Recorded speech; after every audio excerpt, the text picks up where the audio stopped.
Міністерка закордонних справ Німеччини Анналена Бербок прибула до Києва вранці 21 травня з візитом, який логічно не анонсували з міркувань безпеки. Раніше Бербок закликала посилити міжнародну підтримку ППО України з огляду на нинішній наступ Росії. Видання Deutsche Welle повідомило, що після прибуття міністерка висловила впевненість в тому, що Україна переможе в цій війні, і наголосила, що Німеччина непохитно стоїть на боці України. Як пише агентство ДПА, це вже 7-ма поїздка Бербок до України з початку російського повномасштабного вторгнення в лютому 2022 року. Нагадаю, наприкінці квітня Німеччина передала Україні новий пакет військової допомоги.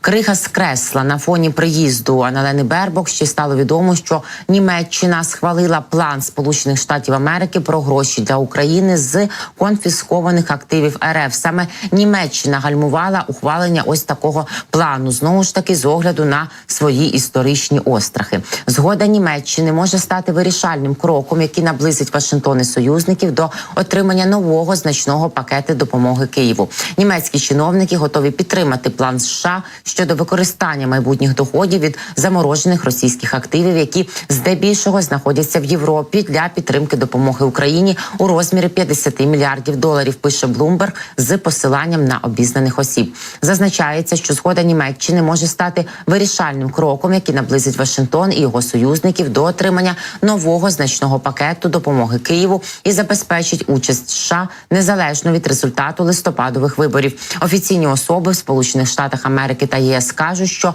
набирає обертів пропозиція США, яка, як очікується, буде домінувати на переговорах між міністрами фінансів та керівниками центральних банків країн Великої Сімки, які зберуться в Італії на щорічну зустріч, що стартує 23 травня. Але німецькі чиновники не очікують остаточної домовленості до зустрічі лідерів G7 13-15 червня, а імплементація не відбудеться до наступного року, розповіли агентству люди, які говорили на умовах анонімності. На кону стоїть питання, чи зможе уряд України залишатися фінансово життєздатним, фінансувати свою оборону та обслуговувати свій борг до 2025 року. Використання заморожених активів стало ще більш нагальним з огляду на невизначеність, пов'язану з виборами у США, йдеться в статті. Протягом кількох місяців Штати намагалися використати заморожені активи РФ для допомоги Україні. Варіанти варіювалися від прямого арешту і передачі грошей Україні до секюритизації з метою випуску облігацій або використання їх для забезпечення певної форми позики. Кілька європейських країн зустріли ці пропозиції зі скептицизмом. Зокрема, Франція та Німеччина висловили занепокоєння щодо впливу таких кроків на фінансову стабільність та привабливість євро. Однак остання пропозиція США була більш позитивно сприйнята в європейських столицях, в тому числі в Берліні, оскільки вона передбачає лише використання відсотків, що генеруються активами, без арешту основної суми боргу. Країни ЄС вже погодилися використовувати цей потік доходів, оподатковуючи його за ставкою близькою до 100% і перераховувати ці кошти Україні двічі на рік. Угода G7 замінить цю домовленість. Очікується, що активи генеруватимуть близько 5 мільярдів євро щорічно.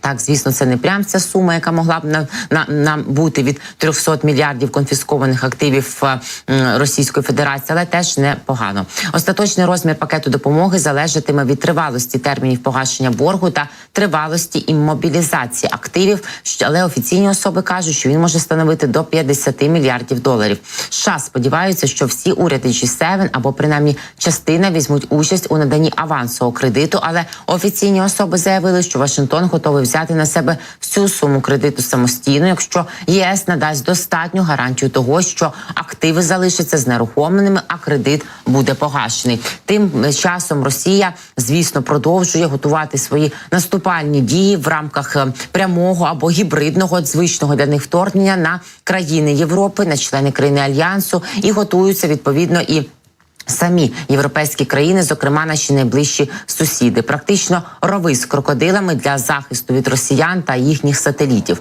Польща збирається затопити частину кордону з Росією та Білоруссю. Отак, захочуть нападати, хай пливуть на своїй немічній техніці, яка потоне скорше, ніж вони.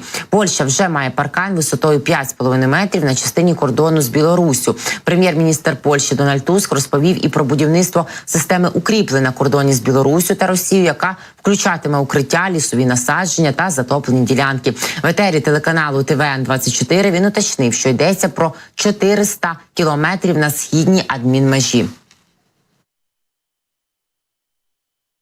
Це необхідно для посилення безпеки, оскільки Білорусь та РФ продовжують організовувати гібридні атаки на кордоні за допомогою нелегальних мігрантів. Я отримую щоденні повідомлення, іноді 2 чи 3 на день, про нові групи, організовані Олександром Лукашенком, які хочуть перетнути польський кордон в агресивний спосіб. Для відновлення почуття безпеки на східному кордоні зведуть відповідні укріплення та інфраструктуру, а низку територій доведеться затопити.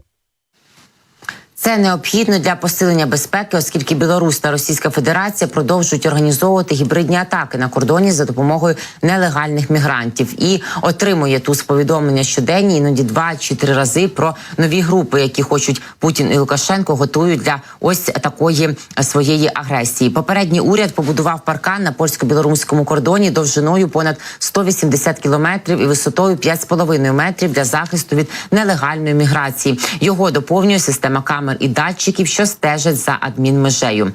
А тим часом, поки весь світ думає, розмірковує, готується і розбудовує захист від Російської Федерації, ті шукають, де би ще взяти ресурсів для продовження своїх агресивних наступальних дій. Після чолобитної до Китаю, яка виявилася взагалі безуспішною, з простягнутою рукою росіяни поперлися до Північної Кореї. До КНДР прибула ціла делегація з Російської Федерації. Сторони планують обговорити питання взаємодії між законодавчими органами двох країн та окреслити плани майбутніх контактів. Тобто, очевидно, звісно, що майбутньої такої воєнної співпраці, бо вони тільки для того і зустрічаються, щоб створювати ризики та осередки конфліктів по всьому світу. До Північної Кореї з 5-денним візитом на цілих 5 днів прибула делегація Ради Федерації Росії. Про це повідомляє Йонхап. За даними Північно-Корейського державного інформагентства KCNA, очолює делегацію депутат Ради Федерації і член комітету з міжнародних справ 80-річний Григорій Рапота.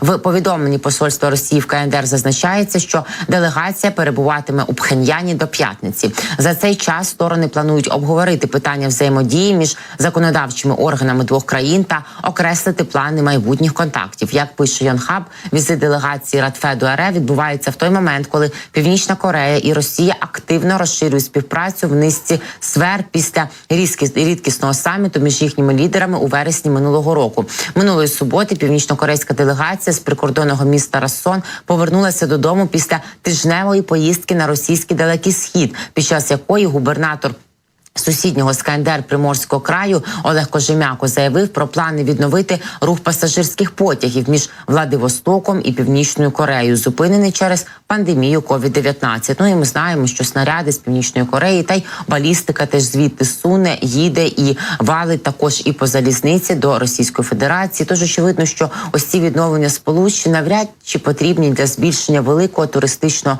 потоку між Росією та КНДР. Хоча в Росії вже кажуть, що саме курорти Північної Кореї мають стати найкращими для росіян, тому що, а куди ж, як не в Північну Корею, тепер їздити їм відпочивати. І то правда.